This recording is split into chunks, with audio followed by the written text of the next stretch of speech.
Assalamualaikum warahmatullahi wabarakatuh. Marilah kita mulai kuliah pada hari ini dengan baca basmalah. Bismillahirrahmanirrahim. Salam sehat semuanya pada para mahasiswa. Pada pertemuan yang ketiga, mata kuliah kemanusiaan dan keimanan ini, kita bicara berkaitan dengan manusia sebagai Abdullah dan manusia sebagai Khalifatullah, atau manusia sebagai hamba Allah dan manusia sebagai pemimpin Allah di muka bumi ini.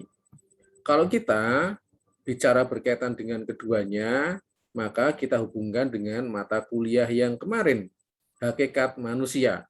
Bagaimana manusia sejak lahir, selanjutnya dewasa, selanjutnya mengarungi kehidupan setelah mati, sampai pada perhitungan hisab di hari kiamat, tentu itu juga bagian dari hakikat manusia.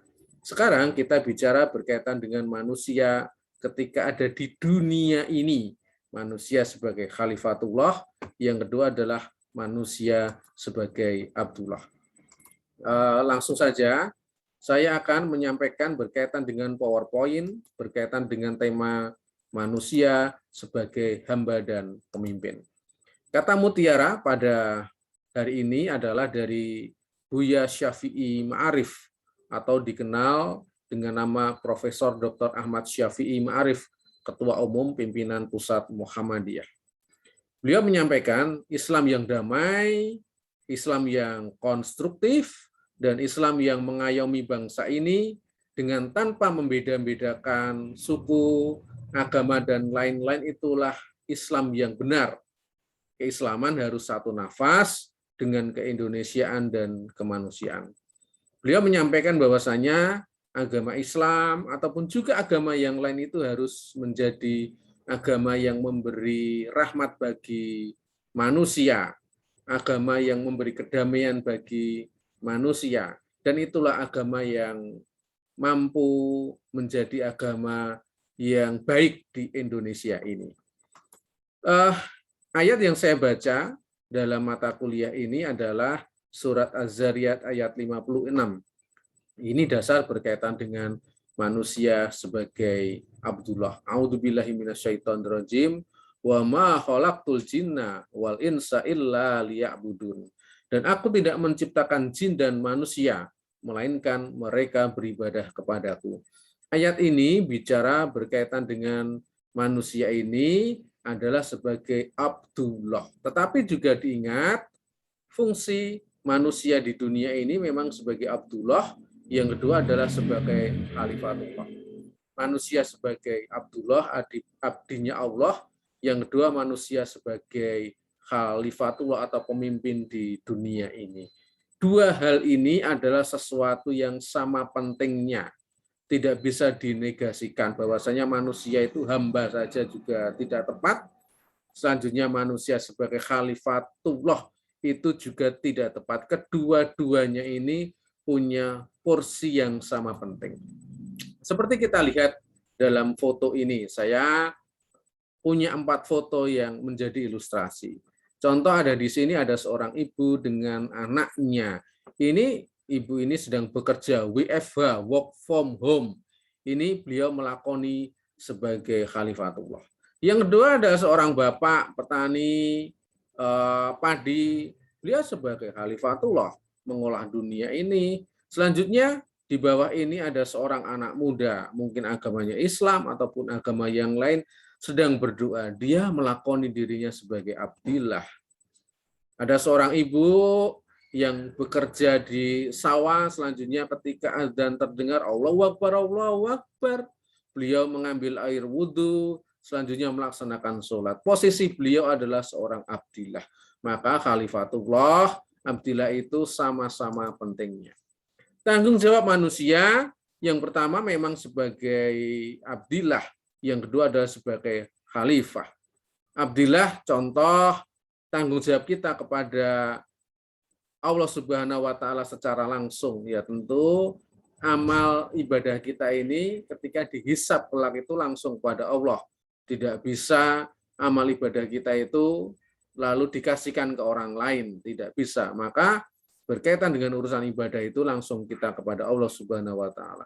Yang kedua, di dalam urusan ibadah khusus dan ibadah umum, ya ibadah khusus tentu berkaitan dengan ibadah mahdhah, syahadat, sholat, puasa, zakat, haji itu tentu kepada Allah Subhanahu wa taala. Ini tugas kita sebagai hamba. Yang kedua, sebagai khalifah, pengemban amanah, ya ada di dalam urusan pribadi atau privat. Kalau dalam bahasa saya itu, kita sebagai pribadi, kita sebagai keluarga, itu juga punya tanggung jawab. Atau juga berkaitan dengan amanah dalam kehidupan publik. Publik itu di dalam masyarakat, mahasiswa, ketua kelas itu urusan publik. Mahasiswa menjadi ketua organisasi itu juga urusan publik. Mahasiswa besok menjadi pejabat itu juga urusan publik. Maka khalifah ini bisa sifatnya privat atau dalam urusan keluarga atau di dalam urusan publik. Wah, di bawah ini contoh saya sebagai kepala keluarga, ada anak, ada istri, atau juga saya pernah jadi ketua organisasi. Ini, wah, kedua-duanya penting sebagai punya amanah di dalam urusan privat, di dalam urusan publik. Lalu tanggung jawab sebagai hamba ini juga penting. Yang pertama adalah berkaitan dengan tanggung jawab sebagai hamba ini berkaitan dengan beribadah, mengabdi kepada Allah Subhanahu wa taala. Sumbernya surat Az-Zariyat ayat 56. Yang kedua adalah kita ini punya tanggung jawab untuk berdakwah. Sumbernya dasarnya surat Al-Imran 104. A'udzubillahi minasyaitonirrajim. Wal takum minkum ummatu yad'una ilal khair wa ya'muruna bil ma'ruf wa yanhauna 'anil munkar wa ulaika humul muflihun. Dan adakanlah kelompok masyarakat yang mengajak kepada yang ma'ruf, yang baik, dan mencegah kepada yang mungkar. Nah, ibadah di sini atau berdakwah di sini, kita sebagai hamba itu merupakan kewajiban. Ingat ya, kewajiban. Tentu jangan bayangkan berdakwah itu kita ke masjid atau yang non-muslim ke gereja, ke kelenteng, ke wihara itu untuk berkhutbah. Bukan itu saja. Itu dakwah bil lisan. Dakwah bil kolam juga bisa dengan pena, dengan media. Mahasiswa punya konten yang baik, kata-kata yang bijak diunggah di Instagram, diunggah di Facebook, diunggah di YouTube, diunggah di TikTok, itu juga bagian dari dakwah. Ataupun juga mahasiswa di sini punya kebaikan, punya tingkah laku yang baik, itu juga bagian dari dakwah, namanya bilhal di dalam perbuatan. Mahasiswa senyum kepada orang lain, mahasiswa berbuat baik kepada orang lain, itu juga bagian dari berdakwah. Sehingga dakwah itu sangat luas sekali.